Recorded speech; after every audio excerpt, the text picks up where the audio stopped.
There is an invisible exhaustion spreading through the world today. It's not caused by work, not by sleepless nights, and not by physical tiredness. It's the fatigue of giving your energy to the wrong people. The human mind and body are designed to exchange energy with others, to uplift and grow together.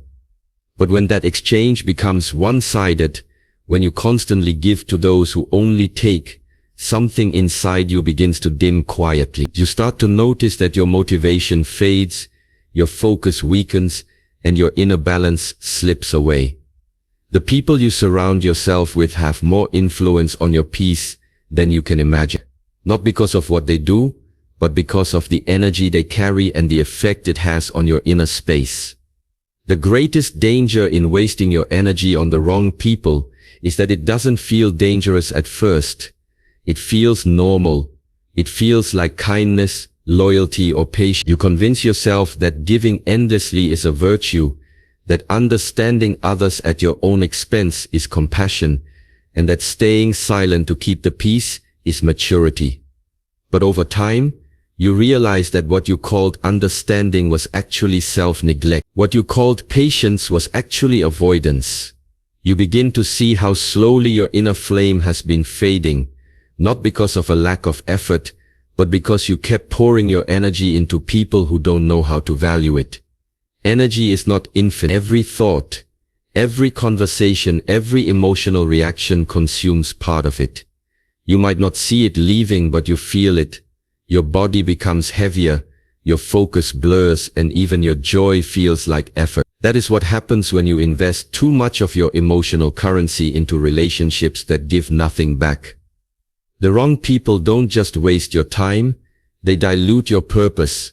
They fill your life with noise that makes it impossible to hear your own clarity. They leave you constantly doubting your worth, questioning your decisions, and second-guessing your direction. Protecting your energy does not mean building walls around your heart. It means developing awareness about who you allow to influence your emotional climate. Every person who enters your life either adds to your strength or drains it. The quiet danger lies in not recognizing which is which. Some people walk into your life with warmth, understanding, and encouragement. They expand your energy. Others walk in with negativity, constant criticism, and emotional chaos. They shrink it. The challenge is learning to tell the difference before your spirit becomes weary. There is a kind of exhaustion that sleep cannot cure. It comes from constantly trying to fix others who don't want to be fixed, from caring for people who use your kindness as a crutch, and from staying in connections where respect is only one-sided. When you spend years adjusting yourself to fit someone else's comfort, you begin to forget what peace feels like. Your intuition warns you, but you silence it in the name of loyalty. You convince yourself that walking away means giving up, but in truth, walking away from those who drain you is not abandonment. It's alignment. Energy flows in directions we choose, even unconsciously. When you give it to the wrong people, it becomes trapped in cycles of drama, explanation, and you start to spend more time managing their emotions than living your own life. This creates an invisible imbalance. You feel responsible for their happiness while neglecting your own. Slowly you begin to shrink your own dreams to make room for their chaos. That is how people lose themselves, not in one dramatic moment but through quiet moments of compromise, repeated over years. The most dangerous thing about the wrong people is that they make you doubt your own life. They project their fears onto you, their insecurities become your responsibility, and their lack of vision becomes your limitation. They convince you, sometimes subtly, that your peace is selfish, your boundaries are cruelty, and your silence is disrespect. But the truth is, your energy was never meant to be used as fuel for other people's confusion. You cannot save those who are not ready to stand on their own. You cannot heal those who choose to remain in their wound. The longer you try, the more you empty yourself for those who have no intention of filling you back. If you want to live with clarity and strength, you must begin by observing your energy around others.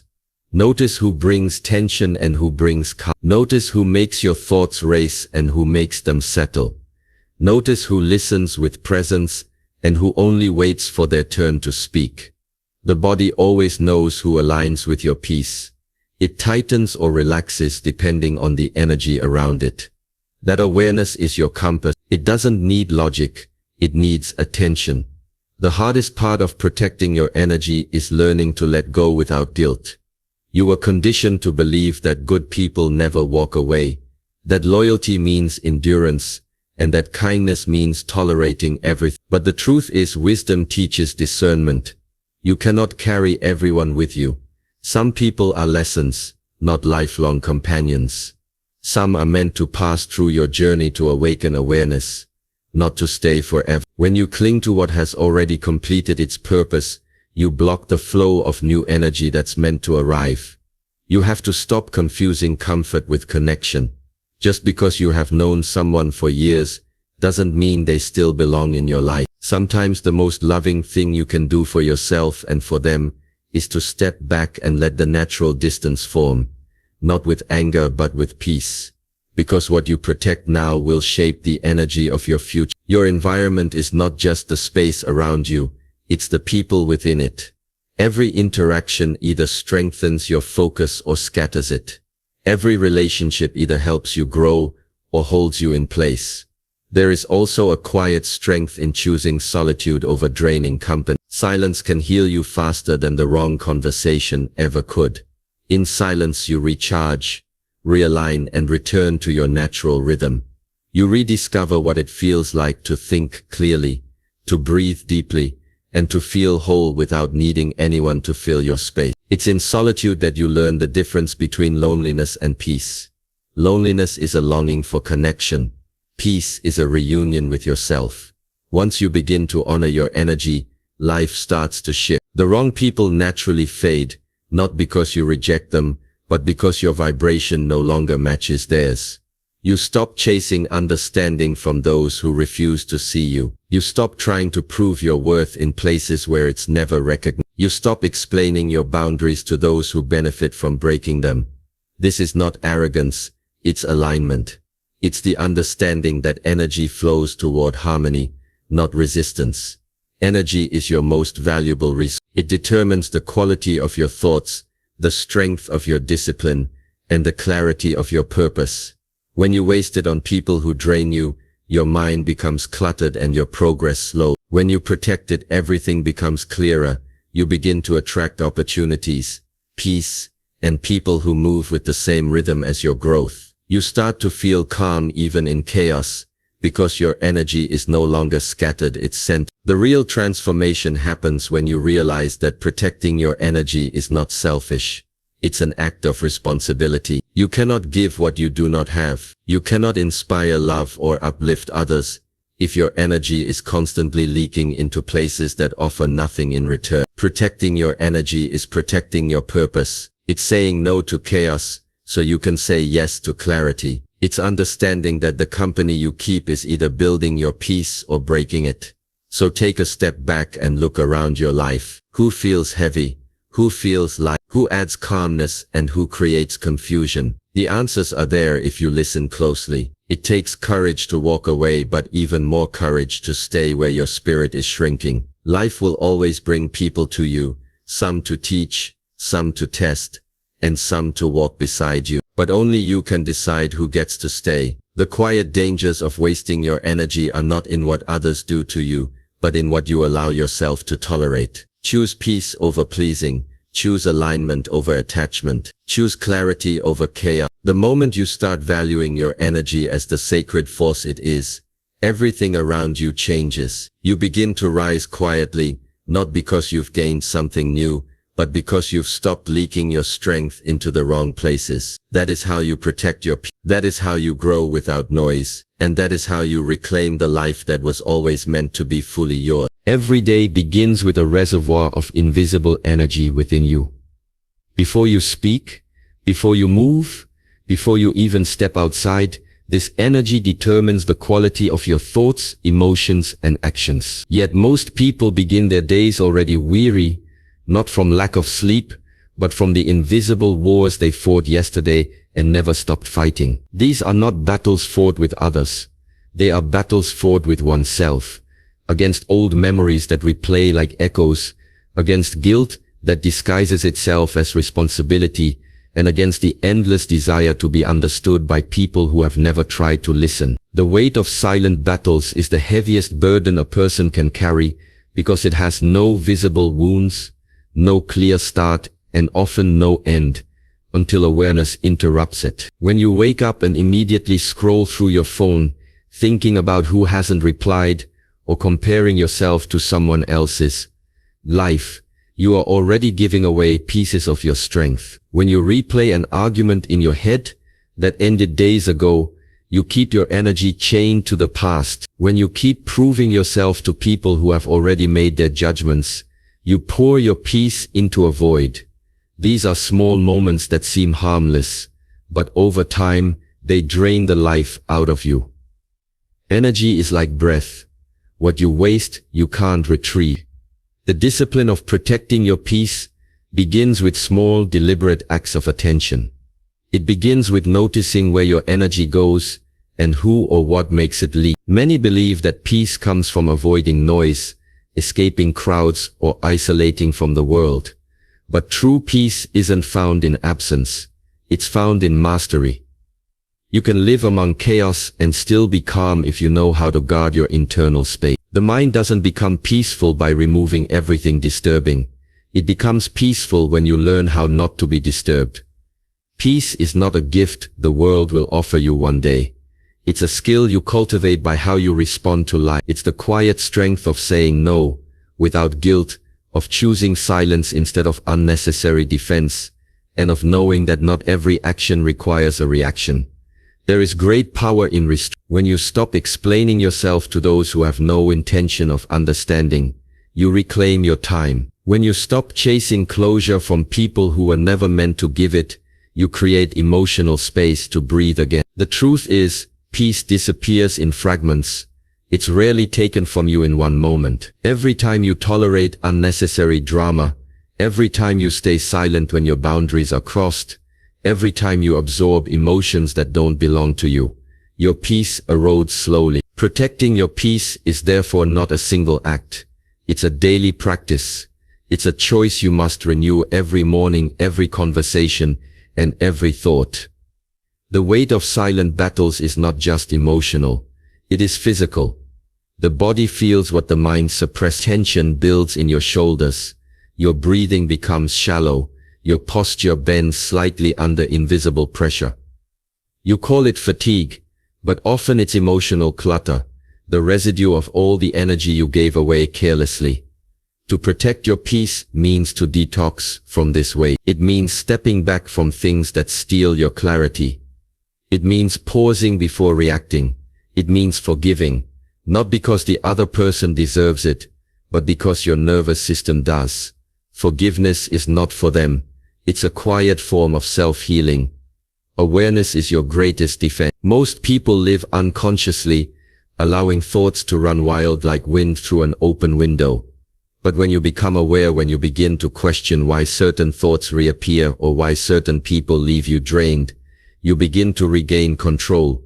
Awareness transforms reaction into response. It teaches you that not every noise demands attention, and not every problem deserves urgency. The mature mind learns that silence is not weakness. It's wisdom in motion. Sometimes the best way to protect your energy is to walk away quietly, without resentment, without revenge, just with understanding that peace is worth more than being right. Each person must learn the art of invisible protection, creating emotional boundaries without building walls. It means learning to listen deeply without absorbing pain that isn't yours. It means showing compassion without sacrificing your mental balance. People often confuse caring with carrying. They think to care is to hold someone else's suffering inside them. But real compassion has balance. It reaches out without losing the center. Protecting your peace doesn't make you selfish. It makes you aware that if your energy collapses, you can no longer serve anyone effectively. One of the most overlooked truths about peace is that it requires courage. It takes courage to step back when your ego wants to react. It takes courage to say, "This is not my battle," when your pride whispers that it is, and it takes courage to let others misunderstand you, knowing that clarity within is more important than validation outside. Your energy is sacred currency. Every moment you spend defending yourself to people committed to misunderstanding you is a withdrawal from your inner strength. Guard it as you would guard something rare and irreplaceable, because it truly is. Your peace is not a soft quality, it's the highest form of strength. It's what allows you to remain centered in the face of provocation, to stay grounded when the world is unstable, and to choose calmness when anger seems justified. When you master this discipline, you begin to live differently. You no longer react impulsively. You observe. You no longer attach to every outcome. You adapt. You no longer chase people's attention. You value your presence. The energy you once wasted trying to control what was outside now flows inward, making you sharper, calmer, and more aligned with who you truly are. Every day before you step into the world, remind yourself, I decide where my energy goes. Say it not as a thought but as a conviction. Let it shape how you move, how you speak, how you respond. Protecting your peace is not a task for a quiet life. It's a requirement for a meaningful one. It's not something you achieve once and forget. It's something you build daily, through choices that no one sees. And when people wonder why you seem so steady in a world that thrives on chaos, you'll know it's because you stopped fighting silent battles that never belonged to you. You'll know it's because you learned the sacred art of keeping your energy safe, of living lightly, intentionally, and with unshakable inner calm. When you reach that state, your peace will no longer depend on circumstances or validation. It will flow from within you like steady light, and you'll understand what true power feels like.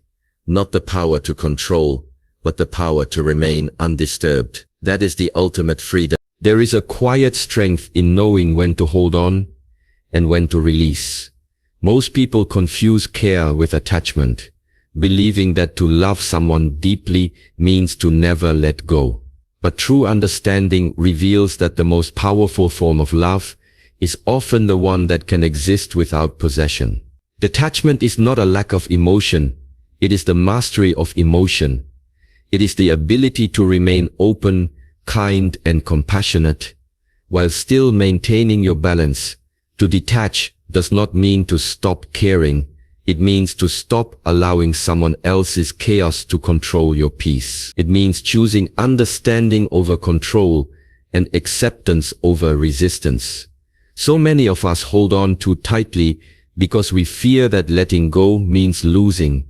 But in reality, the act of release often returns what is meant to stay and clears away what was never meant for us. Attachment thrives on fear, the fear of being alone, the fear of being forgotten, the fear that without someone or something, we are incomplete. But detachment is born from trust. It is the quiet confidence that what is truly aligned with your path cannot be taken from you, and what leaves was never meant to stay. It's not indifference, it's wisdom. It is the realization that everything and everyone in your life is a temporary teacher, and some lessons end when it's time for you to move forward. Detachment is a practice that transforms your inner world. It begins when you stop needing validation from others to feel value. It begins when you stop replaying conversations in your mind that bring no peace. It begins when you stop trying to fix people who are not ready to change. It is the point where you no longer tie your happiness to someone else's behavior. Many people think detachment is coldness, but it is actually warmth without dependence. It's love without expectation. It's compassion with boundaries.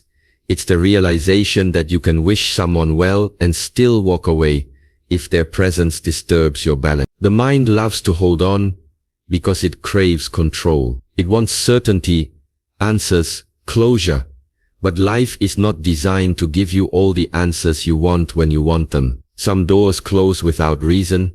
Some people drift away without explanation, and some emotions fade without conclusion. When you practice detachment, you stop chasing closure and start embracing peace. You begin to see that not every ending requires confrontation, and not every goodbye needs to be spoken. There is dignity in silence, power in release, and grace in moving on without resentment. In relationships, detachment allows you to love more purely. When you stop clinging, you give others the freedom to be themselves. You stop suffocating love with expectations. You stop demanding that others fill the gaps within you. Instead, you meet them as a whole person, not as a reflection of your unmet needs. Love with attachment says, I need you to be happy. Love with detachment says, I wish you happiness, even if it's not with me. That is real love, free,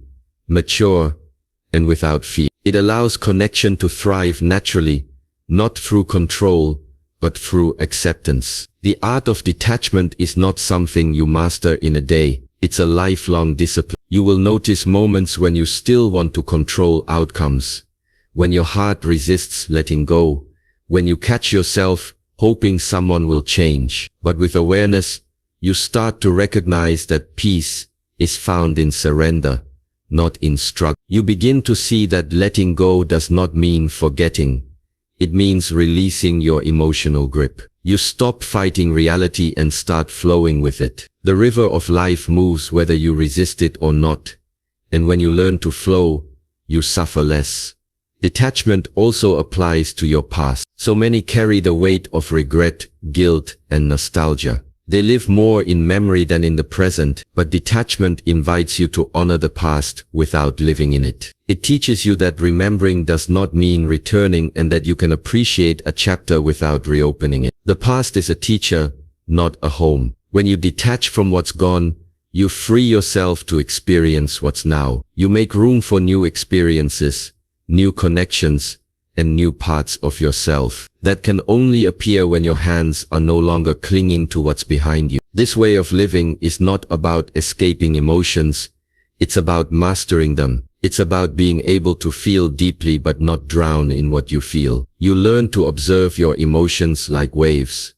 They rise, they move, and they pass. You realize that peace doesn't come from avoiding feelings but from not being ruled by them. When you detach, your emotions still exist, but they no longer dictate your choices. They no longer pull you into the same cycles of reaction and regret. You become a witness to your own mind instead of a prisoner to it.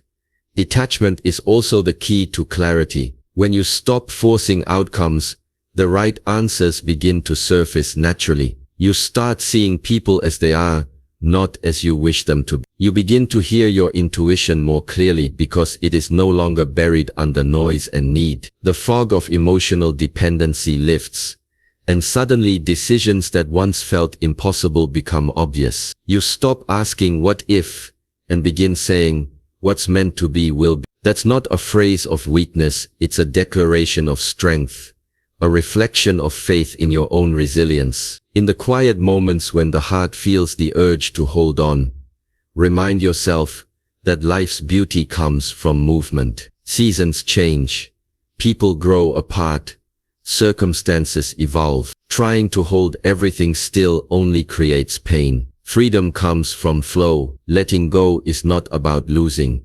It's about aligning yourself with what's real. It's about respecting the natural rhythm of life. The tighter you grip, the more you suffer. The more you release, the lighter you become. True detachment is the meeting point of love and wisdom. It allows you to care deeply but remain centered. It allows you to give without losing yourself. It allows you to walk away without hatred. When you detach, you begin to live from a place of strength, not fear. You no longer beg for attention, force understanding, or chase validation. You simply exist in harmony with what is. And in that harmony you find peace, so deep that no person, no loss, and no change can shake it. There comes a point where you realize that detachment is not an act of the mind.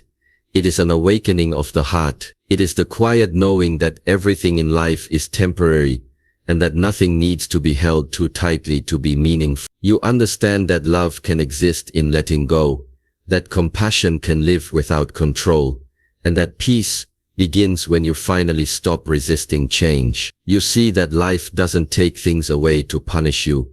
It clears space for you to rise higher, freer, and lighter than before. When you learn this, you stop fearing endings because you know they are beginnings in disguise. You stop fearing loss because you understand that what's truly yours will always remain in some form, if not as a presence, then as wisdom, as strength, as inner peace. Detachment in its purest form is love without fear, kindness without control, and freedom without loss. It is not emptiness, it is fullness without dependence. It is not rejection, it is redirection. And when you live this way, you no longer seek peace, you become it.